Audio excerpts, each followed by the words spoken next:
Okay, so you've heard me talk about there be new content and first instruction going on after spring break. So, up until this point, we've been reviewing old standards or standards that have already previously been taught, unless the student has requested to keep moving forward in their class.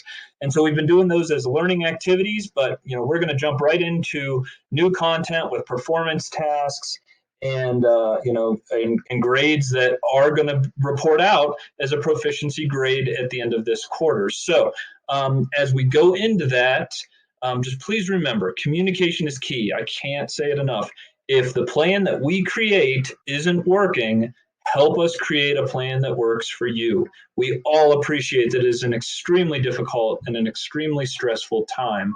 But whenever we put together the best plan that we can, that we think is going to work, our expectation is it is working unless you tell us otherwise. So the expectation is students are going to be doing this work unless they communicate a different need. Okay, so what does this mean when we talk about new content in classes? What we realize is we're not going to be able to get through everything that we originally would want to.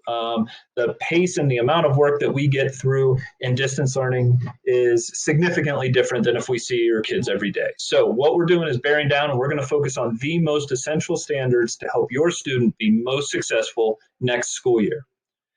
We are going to deliver this content through on-demand digital platforms, which means we will be teaching and we will be providing instruction. And if you look back at my last video, I even gave a schedule of where we might do that instruction, but it will be on demand. If you think about our math teacher, Joe Police, who posts videos to YouTube where you can go back and watch that lesson at any point in time, that's the approach all teachers are going to take. All teachers will be providing on-demand, accessible instruction to the students.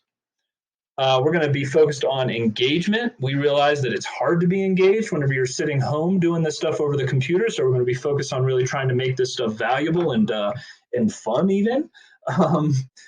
And what we want to do as well is help students have an inquiry-based approach and an exploration of content. What that really means is we want students to learn through exploring and asking questions, and that be student-driven. Hopefully we are all able to incorporate some level of a student-driven component into the content. And then, like I said earlier, we're moving from learning activities, which was, hey, let's review and go over old content and practice, into performance tasks. We're going to go over new content. All of those assessments will either look like performance tasks that they've done in the past and are familiar with. They might be tiered and they might have a rubric, or they might exist in Edgenuity. It shouldn't be very different, but again, if you're seeing something that you're not comfortable with and you're like, man, this is something new and challenging and we're in distance learning and that doesn't feel very good, please communicate with your teachers.